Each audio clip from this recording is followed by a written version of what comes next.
All right, there we go. Great. So we'll go ahead and just start with an overview of what we'll kind of touch on today. And that's going to be some as I mentioned before, CWP and WorkSource Oregon, but some information about Benefits Navigator.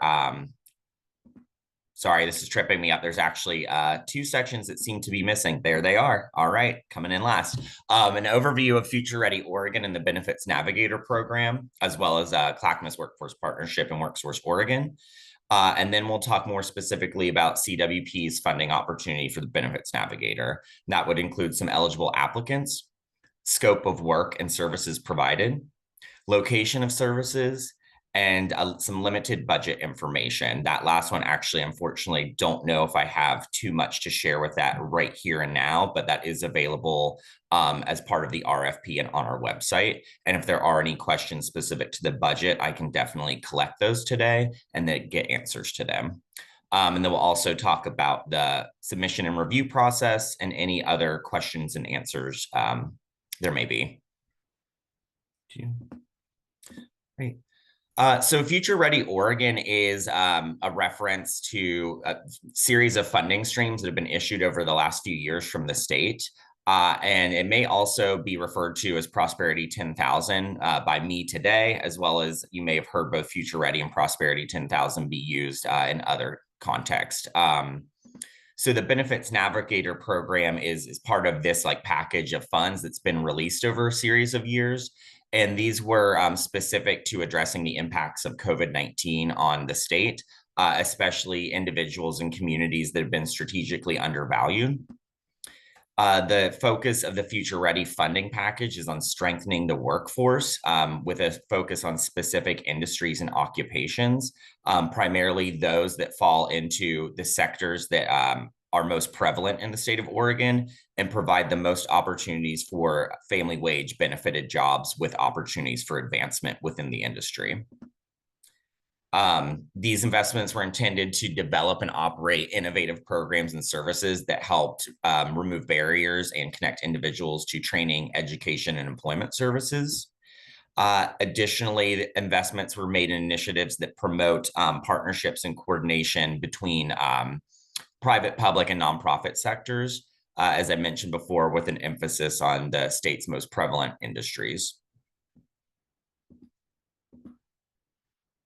So the Benefits Navigator program in particular is focused on increasing access to and use of public workforce system services among undervalued communities. We'll dive into what the public workforce system is and kind of define that here momentarily. But each workforce region in the state received funding for a Benefits Navigator program. Again, we'll talk about what the workforce regions are as well as we move forward. And the focus of these programs vary between the different regions, but each one includes a component of a Benefits Navigator, which is a specific position that is intended to help individuals understand, access, and use workforce system services. These positions are also intended to be embedded into and work in coordination with existing service providers who are operating as part of the local public workforce system within each region, as well as coordination with people providing Benefits Navigator services in other systems such as housing or food access or higher education. So I'll briefly talk about the state's workforce boards and workforce regions. Oregon has 9 local workforce boards, which are nonprofit organizations that are responsible for securing and investing funding into training, education, and employment services. Each of these workforce boards oversees a workforce region. The regions are determined by population in major industries and resources in the area. And then the workforce boards make investments in programs and services that reflect the needs of the individuals and communities living within those regions, as well as the needs of employers and major industries within the region, and help to create alignment between educational and training opportunities, as well as employment opportunities. And these services are provided both to individuals and to employers within what we call a one-stop career and training resource center. And in the state of Oregon, those are referred to as WorkSource Oregon centers. The idea behind the WorkSource centers is that multiple resources are available in a single location, which will ideally help reduce barriers that individuals might face to accessing multiple resources that they might need. So I'll briefly provide some information on the core functions of the local workforce boards, which Clackamas Workforce Partnership is one of them. The workforce boards help identify and address key challenges impacting the local workforce and the economy. Local workforce refers both to employers and industries, as well as individual workers and job seekers. We help facilitate collaboration between education and training providers, social service providers, employers, and government entities that help identify and address these challenges. Part of that includes securing and investing resources and programs and services for job seekers and employers, as I previously mentioned, as well as promoting coordination between different types of service providers to help deliver aligned services to customers. The boards also fund and support community-based service providers who are operating within the local workforce system. And that includes those who are within a WorkSource Oregon center, as well as community-based organizations not physically located within WorkSource centers, but still providing workforce services. And lastly, the boards ensure that these funded services comply with federal and state requirements and regulations and meet any objectives that are required of them in the funding stream. So briefly about WorkSource Oregon, as I mentioned before, so WorkSource Oregon is a network of state agencies, community organizations, education training providers who work together under a common brand name, which is WorkSource, to meet the needs of individuals, workers, job seekers, and employers. WorkSource Oregon utilizes the one-stop model that I previously mentioned. So a single facility that houses multiple organizations and services who work in coordination under a single umbrella to provide those services. It also refers to a broader network of partners who may not be located within a facility, but who still participate as part of WorkSource through referral processes. The idea behind the WorkSource centers is that they should be an entry point for customers to access a variety of resources. As you see there to the right, that is a slightly outdated logo for our local WorkSource center in Clackamas County, but it is multiple organizations housed in one place. If a customer comes in and ultimately the services that they need might be through Easter Seals or through ERCO, but the first person they talk to is from Clackamas Community College, that college staff member should still be able to just as easily get them to the resource and the organization that they need as if they directly contacted that resource in the first place. And as I touched on, when I say local workforce system, that just refers to the broader network of partner organizations working in coordination.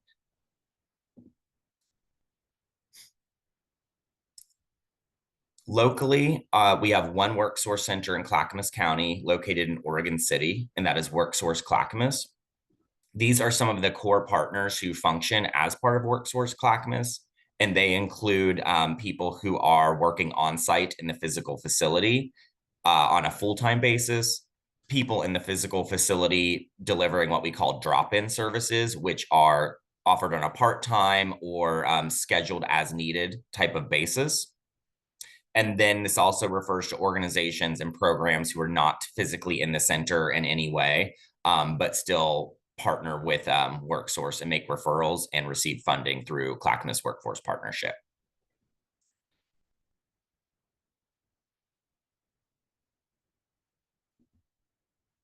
These are some additional partners who are part of our local WorkSource Clackamas network. This is not inclusive of all of our partnerships in the county, but these are some of the core service providers working as part of the WorkSource family. I am going to pause for just a moment and see if there are any questions. Feel free if you would like to do a hand raise if you have any questions about the workforce boards or the WorkSource Oregon centers.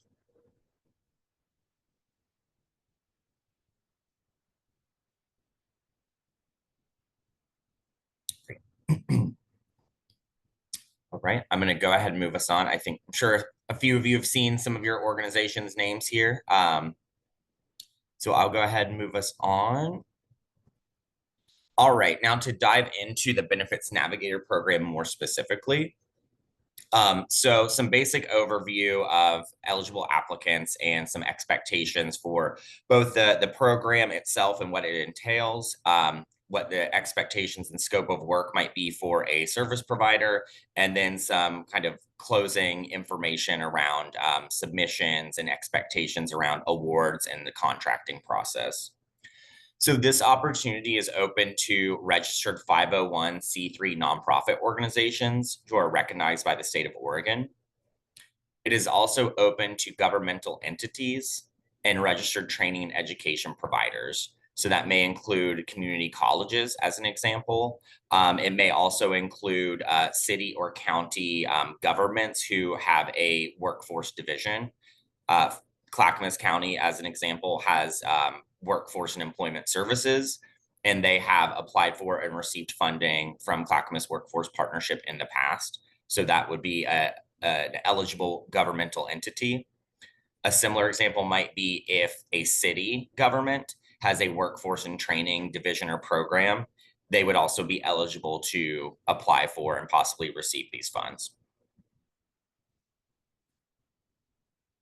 What we're looking for primarily from applicants is a demonstrated experience and expertise in providing workforce development services, as well as providing services within Clackamas County. That is not a requirement. Actually, an intention of this is to, if possible, expand the number of providers operating within Clackamas County. And would love to see newer organizations who maybe do not have a presence here, whether that's a physical location or even organizations who've never provided services within Clackamas County, but who are interested in doing that. Would love to see those folks apply too. But experience with the county itself or with working with rural communities would also be something that we would look for in an application. And the focus of this would be provision of services that are population specific and responsive to one or more of the following populations. So that would include immigrants and refugees, non-native English speakers broadly, but we are emphasizing applicants who can work with, have worked with, and have expertise in working with Spanish or Ukrainian speakers. Those are the two largest languages spoken in Clackamas after English. So those would be the ones we would be looking at most closely. Organizations that work with and provide services that are inclusive of and responsive to Black, Indigenous, and communities of color. Organizations with experience and expertise in providing services to low-income individuals, and as well as individuals who do not have a high school diploma or a GED. And lastly, these can be provided to adults only, to youth only, or to both youth and adults. If you're looking to apply as both an adult and a youth provider, what we would look for is evidence of experience serving both of those populations. For example, let's say a Boys and Girls Club operates a career readiness program for teens, and they're applying to also serve adults. That might not necessarily be a strong application because adults do not fall into the population of service that they tend to work with. So there may be some hesitation around their ability to provide services that meet the needs of adult learners or adult community members. Similarly, if an organization only works with adults but is applying to also serve youth, that might not necessarily be disqualifying, but it may cause some hesitation or need some like follow-up questions or conversations as part of like the awards process and like contract negotiations.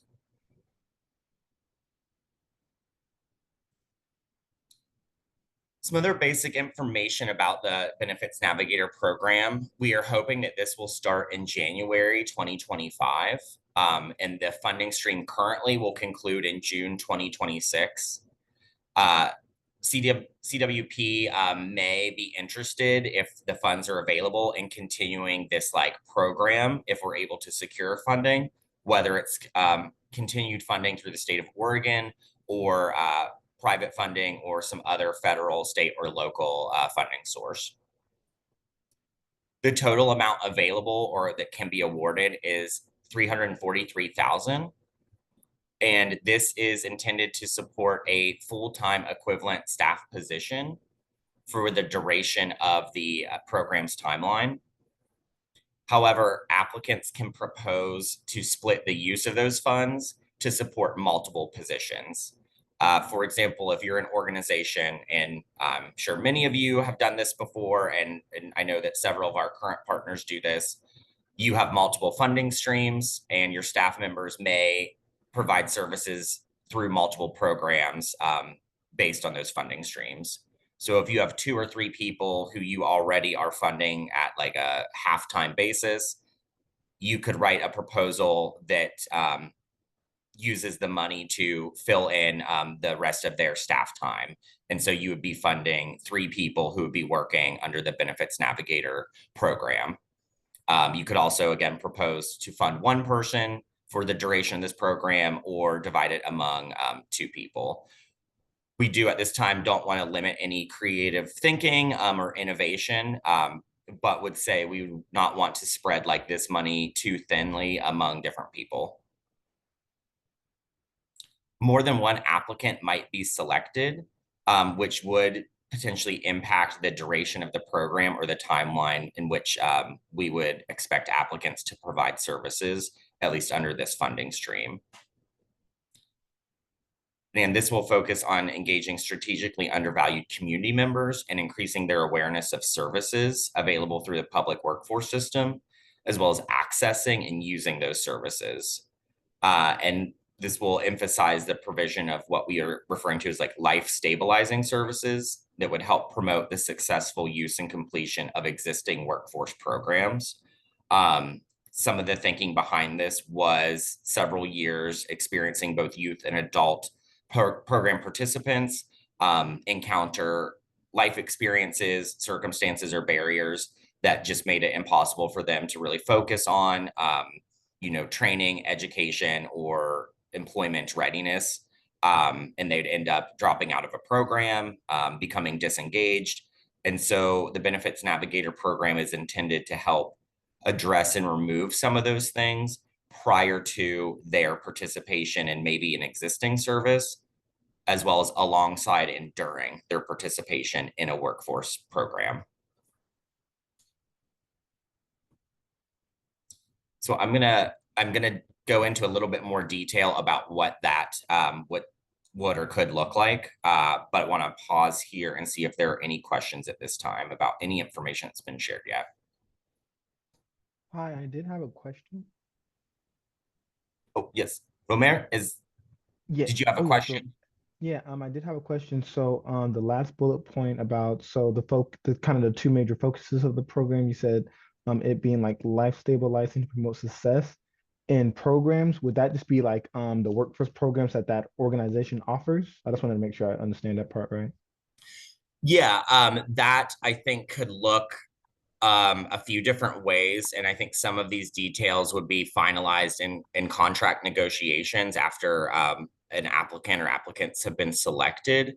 But that Okay. would be the intention now would be existing workforce programs in Clackamas County. It does not necessarily have to be somebody that is housed in the WorkSource Center or another program that CWP funds directly. But we would want it to be something that's like local, with that potential extending into possibly Multnomah or Washington counties if there are eligible training programs available there.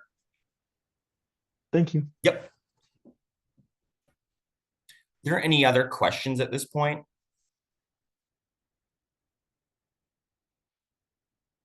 I have one. Yep. Ernesto. Um, Their funding available, the 343, is going to be between all the organizations that they're going to apply and get approved, or is per organization? That is the total amount available. So that would be, yeah, the total amount for the entire award would be 343,000. When I mentioned multiple applicants could be selected, I find it very unlikely that if that happens, it would be more than two organizations, just recognizing that this isn't a large amount of money and we don't want to stretch it too thin. Um, the most likely situation in which that would occur is if we have somebody applying to serve youth and somebody applying to serve adults, and we want to meet the needs of both adult and youth community members. That is probably the most likely situation where we would like split an award. If somebody applies and they propose serving both adults and youth, they would likely receive full funding or the full amount. Another potential for a split award might be two applications and each one focuses very intentionally on a single like population and like really providing robust services, and us like finding value in each of those populations receiving like that amount of kind of attention and focus. But ideally I think this would be a single award, or at the most an award made to two different organizations. Thank you much. Yes, of course.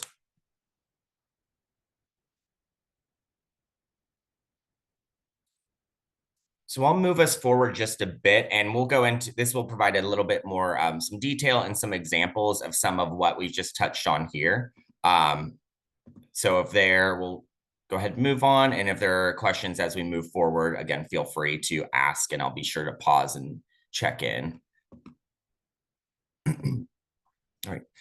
So just an example or an overview of like the scope of work. I divided this up sort of into three areas of focus, and we'll talk a little bit about each of these.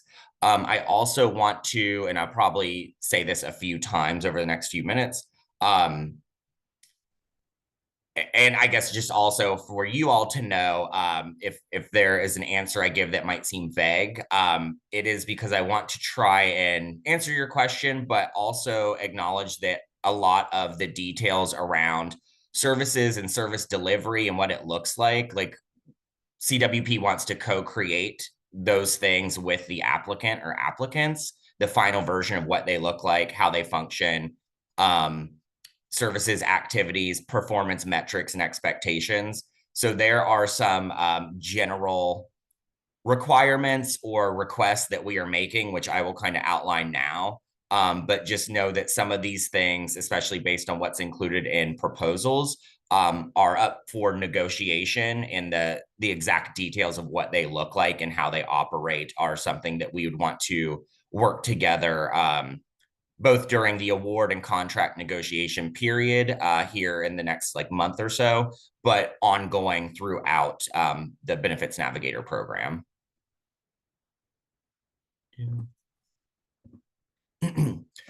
So included in the scope of work, one element is outreach and engagement, and that refers primarily to individuals who could be using public workforce system services, but who are not. However, it does extend or can extend to establishing partnerships with community organizations within the county to provide services on site in their location. That is something that we would like to see through this program, is two or more community partners in ideally rural Clackamas County, but not only rural Clackamas County, also urban communities. The Benefits Navigator working on site at a community organization within one of those areas. As I just mentioned before, what that looks like specifically could be negotiated. Somebody could propose, or we find that someone is working 2 days a week in Malala and 2 days a week in Estacada, and that's how they would like to operate and do service provision. It could also be that somebody's in Malala and Estacada 2 days a month. And then they're also in Sandy and Canby 2 days a month. And they're in Oregon City and Milwaukee 2 days a month for like special on-site service delivery. Oh, those all came together. Okay. So as part of that, it would be working with me and with other CWP staff, as well as existing partner agencies within WorkSource Clackamas to help identify those community partners in rural and urban communities and develop partnerships with them so that the Workforce Benefits Navigator is able to work on site on some sort of like set schedule. And as I just mentioned, what the set schedule is up for will be developed in the early stages of the program after an award is made for the contract. Some examples of that could include nonprofits and libraries, but also want to specifically thinking of communities that are being emphasized by this funding stream, want to extend that out to faith-based organizations, neighborhood associations, community groups, social clubs, public housing complexes, a wide variety of places where we can reach individuals in a circumstance and a space where they feel comfortable and at home. We would also want the service provider, the benefits navigator, to operate as part of WorkSource Clackamas and work in coordination with the other organizations. And that would include providing services inside the WorkSource Clackamas facility, as well as providing services offsite, as I just mentioned. I'm going to pause here and talk a little bit about like scheduling and location some. Again, this is still kind of up for the final details would be negotiated between the applicant and CWP, but we would want the benefits navigator role, that person to be working in the WorkSource Clackamas facility at least 1 or 2 days a week. And then we would also expect that 1 or 2 days a week that they are doing, they're moving around doing site-based service delivery in rural communities or traveling throughout the county to do presentations or engagement activities and events, things like that.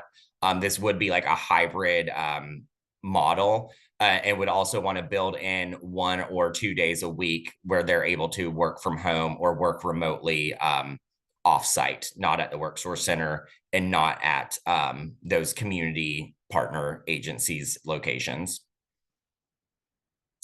And then the kind of core focus of the outreach and engagement piece would be to assist members of the public in understanding and accessing WorkSource services.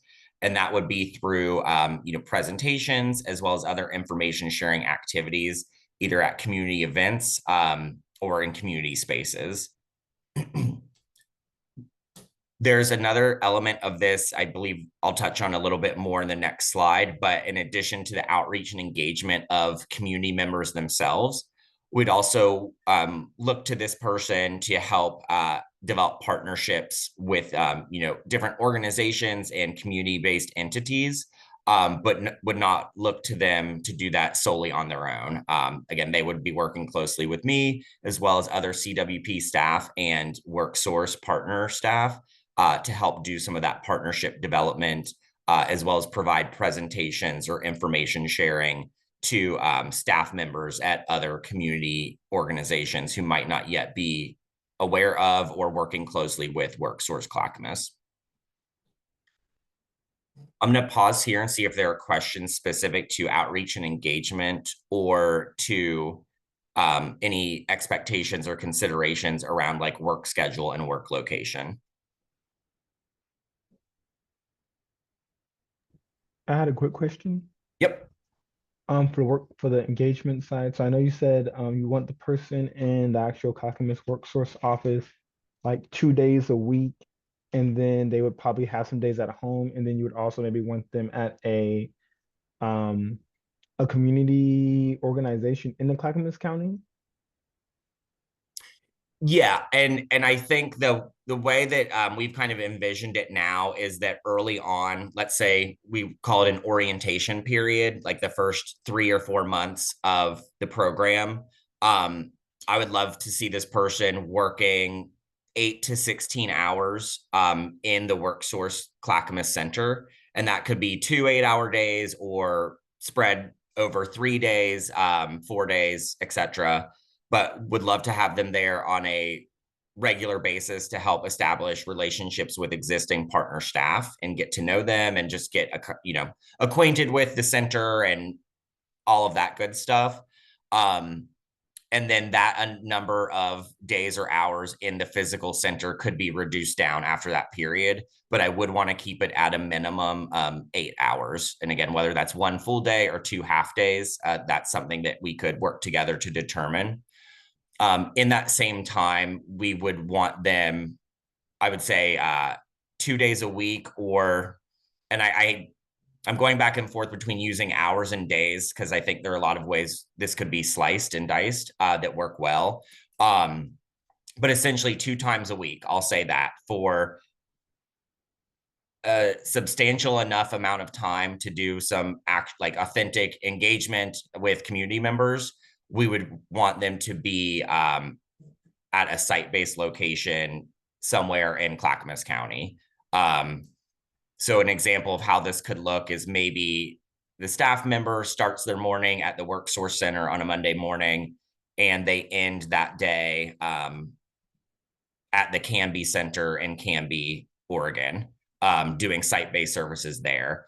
That could be what a day potentially looks like, or they have a full Monday at the WorkSource Center, and then between Tuesday, Wednesday, Thursday, they're doing that more like rural or site-based service delivery. And that might be during, full days of doing that, like 6 to 8 hours, or it could be they're doing site-based service delivery for a 4-hour period of time. But then they're finishing their day up, at home or at another location.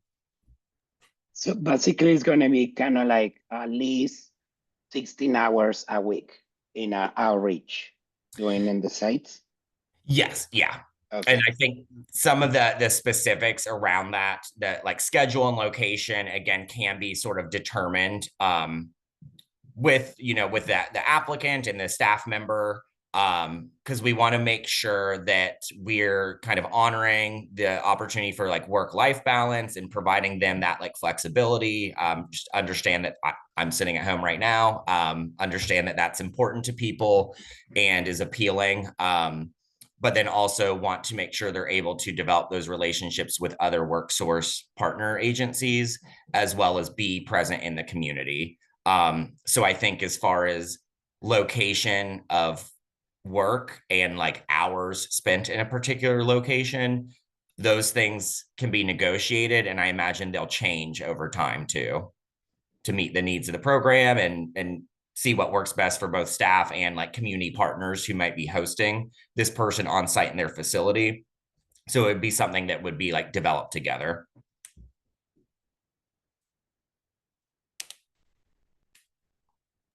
Thank you. Yes, of course.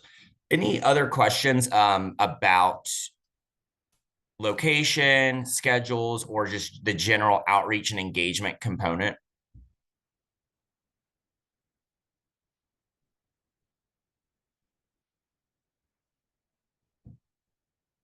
Okay, I'm going to move us forward a little bit. All right, another piece is what we're calling workforce system operations.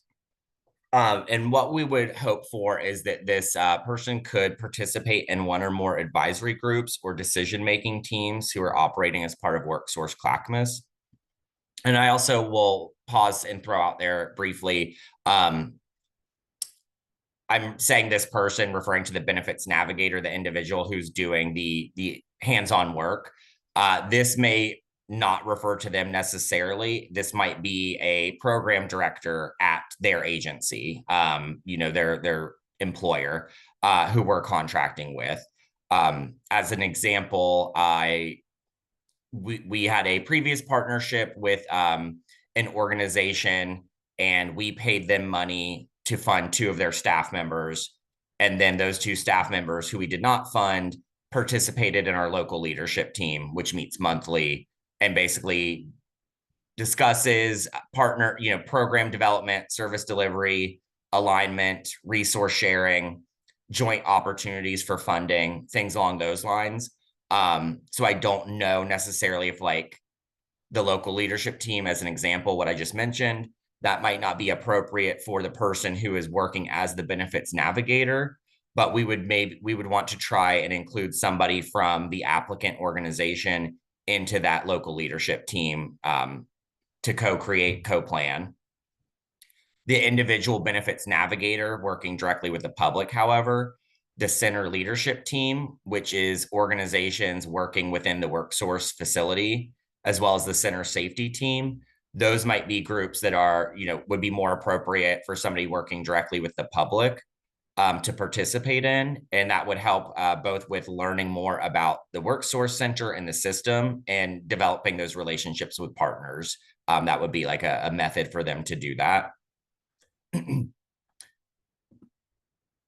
So those three, I think, again, kind of up for negotiation to see what works best for everybody and meet everyone's needs. So just want to kind of leave that one there and share that what we would expect or want the person serving the benefits navigator role to do for sure would be participating in our monthly workforce partner network group, which is resource sharing.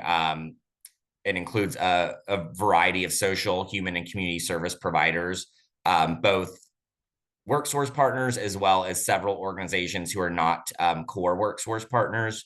So we would expect them to attend that each month and, just establish those relationships with other organizations and their peers doing similar work or complementary work across the county and the Tri-County region.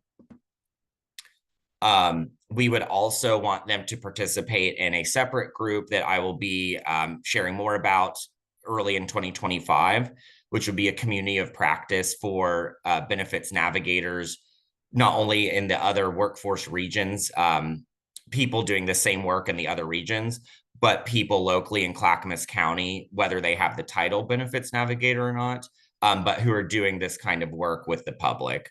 So for example, there are housing navigators who work with community members very specifically around understanding, accessing, and successfully using housing supports. Similarly, the Department of Human Services Self-Sufficiency, their SNAP TANF food programs, they have navigators that are working specifically to get individuals informed of and access to SNAP TANF food services.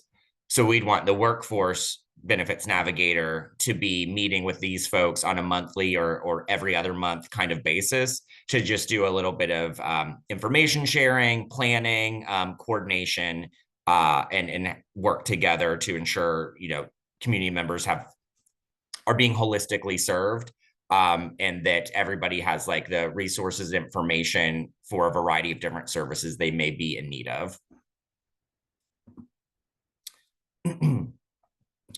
We'd also look to this person as well as other WorkSource partner staff will be doing this as well to use some specific platforms and systems for data collection, communications, outreach, and referrals. This would include Connect Oregon, which is a closed loop referral system. It is at no cost. CWP would be covering the cost of these things, use of these platforms, during the duration of the program, and would provide like training on them to the benefits navigator. The other one we would look for them to use would be Engage by Cell, which is a text and phone communication platform, which would allow them to connect with community members without having to use personal cell phone information or have a work cell phone even. It can be done by computer. Would also help with not only individual communications, but sharing out mass communication. If there's a special event that somebody would want to promote with the people they've been connecting with, they could use this platform to help do that. And then lastly, iTrack is the existing data entry system that all WorkSource organizations use. So we would provide training on and access to iTrack, where the benefits navigator would be storing, collecting and storing that participant data. Oh, sorry, I thought there was one more there. I'm going to pause briefly and see if there are any questions about the workforce systems operation piece.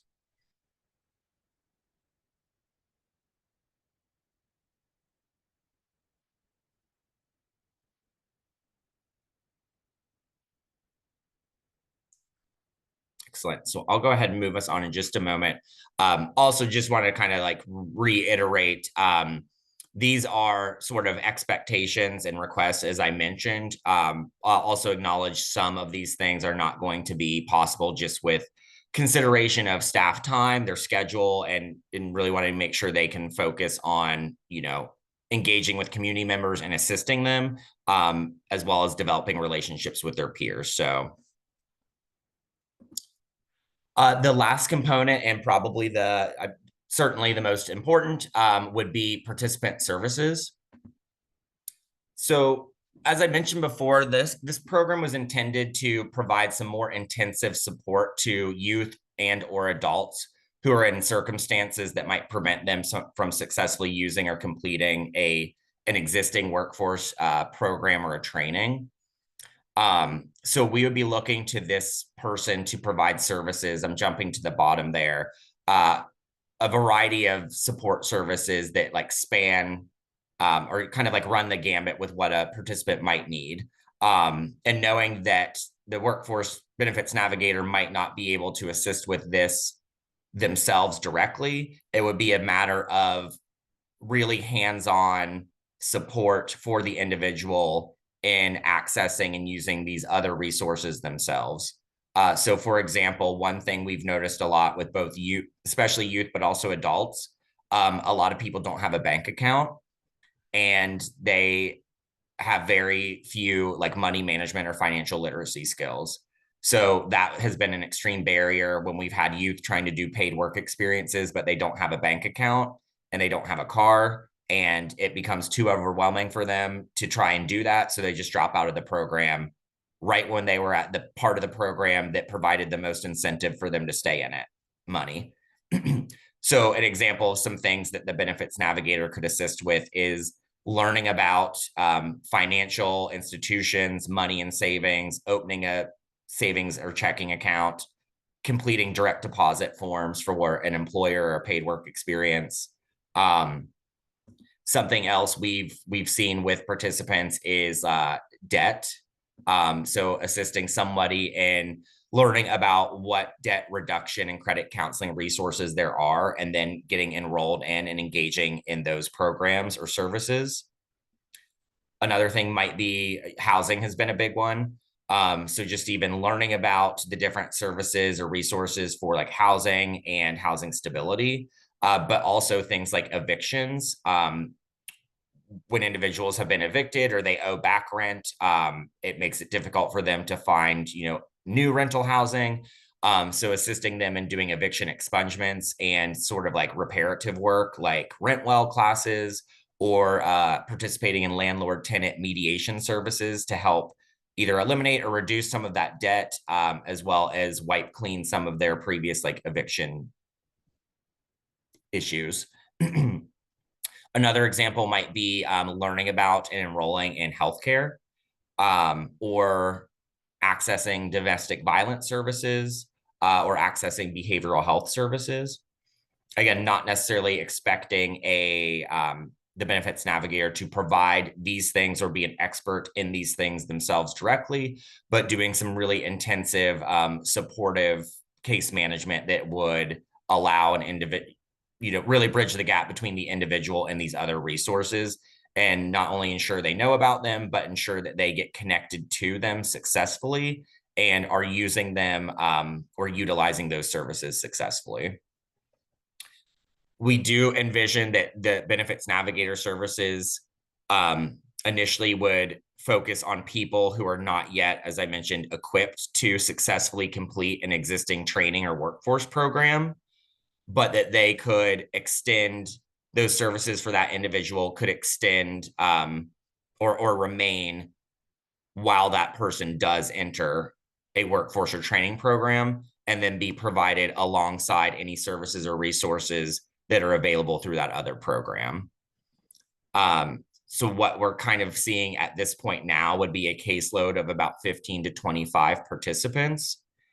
And knowing that depending on how things look, and that each individual and their needs are different, you might have somebody in a caseload for a year or a year and a half, because they have more significant needs than someone else. who maybe is only part of that caseload for 6 months or 3 months. So just knowing there will be some fluctuation, but I think that would sort of be the expectation around number of people being directly served in that intensive, like pre-enrollment kind of way, but not necessarily inclusive of other individuals in the community that this person would be providing like general awareness and outreach activities to, if that makes sense. There are some additional things I can share about participant services, but I'm going to pause here and see if there are any questions at this point.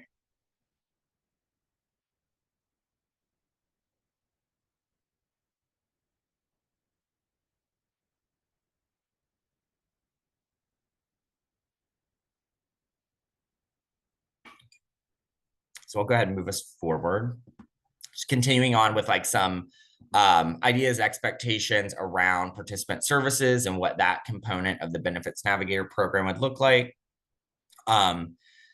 So really it would be assisting individuals. We would hope, and some of these things, if a person is not aware of them or doesn't have as much experience with like specific concepts. So for example, client directed decision making or strengths-based coaching, which really relies on an individual to have some sort of awareness of what they do or do not want or do not need. We can, assist staff members in learning more about some of those like concepts or methods of customer service. But basically, they would assist participants in identifying the barriers that they are facing and then helping them develop solutions to remove or work around those barriers so that they can successfully access and use workforce system services or which includes entering into training and education programs or direct employment. So as I just mentioned, providing some like personalized coaching and case management that helps them identify and resolve those barriers. Would also want the Benefits Navigator to assist those participants in developing a personalized plan of action and achievable goals. So ultimately having them identify what are their shorter and long-term goals as far as education or employment go, and then planning with them the steps that would need to be taken to meet that goal. And knowing those will look a lot different because people are going to be in different places in their life or have different needs or different goals. But we'd also, as part of that sort of case management service, expect the Benefits Navigator to provide some career exploration and career mapping opportunities for participants, and anticipate that those can be in both individual kind of sessions as well as like cohort-based workshops. Expose program participants to some in-demand occupations and then targeted industries in the region. So those occupations or industries that have the highest number of family wage benefited job opportunities available to them. And then also as part of that career exploration and mapping process, helping participants understand what steps they would need to take as far as their like skills development, and formal education, whether it's a short-term training program, a 2-year or 4-year degree, or a higher level degree, understanding what those steps would be and helping them identify how to get there. And then that can also extend to non-traditional training pathways, such as pre-apprenticeships and apprenticeship programs.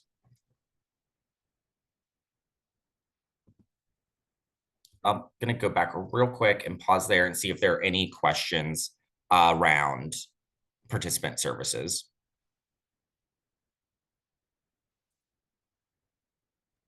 A quick question. The length of the services is like a year, or when is I mean, I know that the participant can graduate when they have a job and they're being referred and then accepted, and but is any like length of time for the participant being in the program?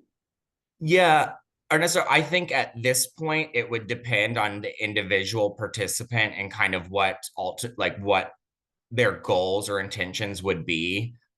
Because this is open both to, I'm sorry, there's a little gnat that has been flying around my face all day. So if you see me jerking around, that's why. My apologies. Because both youth and adults could be served by this. That duration of services might look different due to that, just like the age cohort. But also just knowing length of services might look different for an individual. I think as of right now, and this might be something that in an application, an organization, let's say your application, you propose a 1-year program where they receive those services for that year and then they kind of like graduate. You could propose a specific timeline yourself if you would like to do that. As of right now, I think it's more flexible or fluid and really based more on kind of like the needs of the individual and them meeting the goals that they've outlined with the benefits navigator as the point where they might like graduate from the program or Got it. or yeah, if that makes sense. Yeah, thank you. Mm-hmm. And I sort of touched on this a little bit. So some people may need those really intensive services at the beginning to help remove barriers. And then once they have achieved that, and they're like what we would call program ready for a different workforce or training and education program, they may exit the benefits navigator program. And then they're going to be receiving very similar case management services from a career coach or workforce advisor that helps ensure like stability and success, like academic support with transportation, with childcare, with access to like, SNAP TANF food assistance if that's what they need. The person, that career coach or workforce advisor in that program could kind of like take over and like fill in some of those blanks or ensure that person is supported in those ways. So I imagine some people in the benefits navigator program would exit at that point, knowing that some of their most key challenges will continue to be addressed through another case manager. Other people may continue to have key challenges that cannot be addressed through those other programs due to funding restrictions that the benefits navigator is able to continue helping to address. And so they may enter into a program, but continue receiving services for a period of time, both from their benefits navigator case manager and from like her career coach or workforce advisor. So all that to say in a long-winded way is I think at this point, it's really dependent on individual participants and then also the needs of the staff members, the benefits navigator themselves and the applicant organization.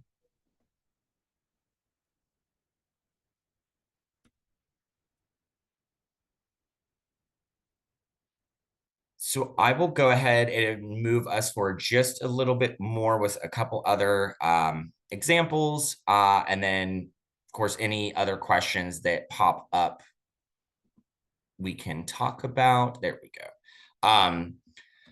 So these are some examples of performance goals. And again, these are not set in stone. This is something that we would talk with an applicant during the submission like review process or contract awards process. And want to acknowledge too, before talking a little bit about some of these examples, we're going to have applicants who do a lot of direct workforce services themselves, and then may have some applicants who are less familiar with workforce services, but really focus on some of these other areas that still relate to like supporting people and providing case management services. So within these performance goals or within a proposal, you may or may not be writing in some of the same services that would be available through another work source partner agency. And that's okay if there is like direct workforce programming involved in the proposal. Um, so, and I'll kind of come back to that and explain what I mean a little bit more in just a moment as we go through some of these examples. But some of the things we'd look for as far as measuring performance and success would be like number of people made aware of workforce services and WorkSource as a resource through engagement events, presentations, community tabling, a referral program, things along those lines. So just number of people broadly who have been receive that information. And then dialing down to some more like detailed information. So like number of individuals who enroll in the Benefits Navigator program and receive expanded services before they enroll in another workforce program. The number of individuals, let's say with that second line, the Benefits Navigator has 25 people they're working with. And so 25 people receive those pre-enrollment services. Of those 25, 19 entered into an existing workforce program. So that would be a separate data point we would track. And then maybe of the remaining 6, 4 of them entered direct employment. So that would be another metric we would track. And then, of course, if there's somebody drop out or whatnot, we would want to track that data too. The fourth bullet line, number of individuals with special circumstances that were resolved, that could be even spelled out in more detail. So maybe the number of people with money management or financial management needs as like a category. And so how many of those people identified that as a barrier? And then how many of them received services or resources that resolve that barrier? Same thing could be said for like housing or food assistance or childcare services, government ID or like, those types of things. So by kind of like circumstance or topic, spelling those out in more detail, identifying the number of individuals who had that as a particular issue and whether or not they were able to get it resolved. That could be another metric or like for performance goals. Another one might be number of workshops or engagement and awareness events that that an individual participated in. So let's say I am a program participant and there are both workshops and events that the Benefits Navigator has coordinated themselves, as well as workshops and events available through other partner agencies. The Benefits Navigator would just track the number of these events that that individual participant went to. That could be a performance goal or metric. Another one might be, for example, a participant is working with the Benefits Navigator, but alongside them, they're working with a workforce advisor to meet that second to last bullet, and they obtain their GED or high school diploma. It may be the workforce advisor who facilitates that process directly, but the Benefits Navigator as the co-case manager, we would want to like track and report that information, knowing that that individual is able to get their GED or high school diploma because they received those initial supports from the Benefits Navigator. Similarly, work experiences completed. The Benefits Navigator might not be the one providing those directly, but those were able to be completed successfully by a participant because of the services they were receiving before and during through the Benefits Navigator. And again, these are just some examples of what performance goals and metrics could look like. We would work with, ultimately the organization who's awarded or organizations who are awarded. We would work with you all to identify the exact goals and how they'll be measured.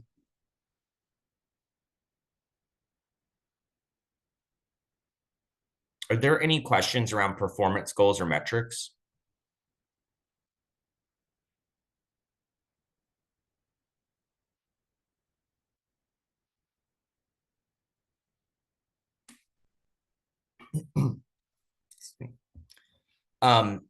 there's one last thing I will touch on specifically, and then if there are any just general questions or comments or things like that, we still have, we're good on time, so we can spend some time there. Just a little bit of information on the application and review process. This, as I mentioned before, the submission deadline as of right now is December 3rd. I am hoping to either by end of day today or by Monday at the latest, know whether or not that can be extended by a week. As soon as I'm able to confirm whether or not that is possible, I will share if that deadline has changed. Again, just acknowledging the holidays, upcoming holidays, as well as Veterans Day, cut into some people's time that they could spend with the application. However, as of right now, I would just look to December 3rd as like the deadline. And if it happens to be extended and provide some extra time, then that will be helpful, I imagine. But right now, can't confirm that. All the materials, though, if you've not yet been able to access them, they are on our website under our impact, procurements, and RFPs. So there is a link here on this presentation. And those of you that put your email in the chat box, I can send this to you along with a direct link to our website and a copy of the RFP. We'll establish a review committee, which will include our executive director. I will participate as a non-scoring member to help facilitate the process. And then we will have 4 or 5 of our board members also participate in that review. And those board members will reflect individuals both from the private sector, as well as people working in education, social services, and the nonprofit sectors. Excuse me. Again, we'll look to the experience and expertise of applicants and their ability to meet the obligations of the grant. And also we'll consider we'll see what kind of like innovative ideas surface in a proposal. That is a way to like catch attention, as well as proposals that utilize partnerships and collaboration across organizations. That includes both those that can speak to how they would work with or utilize the existing WorkSource Clackamas network of partners, as well as any partnerships with agencies or organizations or initiatives not yet attached to or affiliated with WorkSource Clackamas, but who could still work with the applicant to carry out the functions of this grant or this program. And then knowing that the timeline is a little squishy and may change slightly, we hope to make notifications around our intention to award, I would say still mid to late December, ideally before the 25th. And then after that, in early to mid-January, would start contract negotiations with the hope that that would be finalized and we could begin the program before the end of January.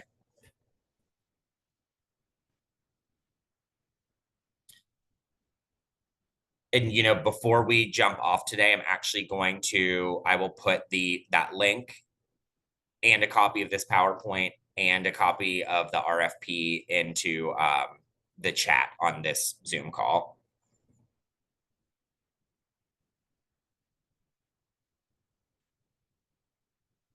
Are there any questions around deadline or general expectations for application and review? I also should have mentioned there is a PDF on the website, which is the RFP, that has all the narrative prompts included in it, as well as some other required documentation.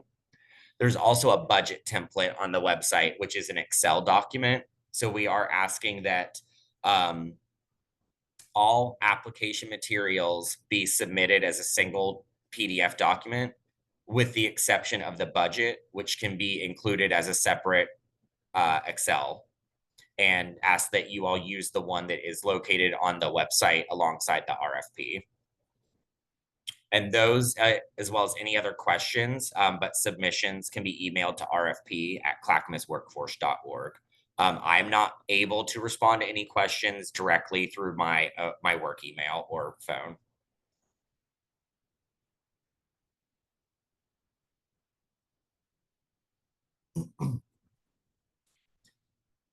I'm going to quit sharing my screen and I'm going to also quit recording.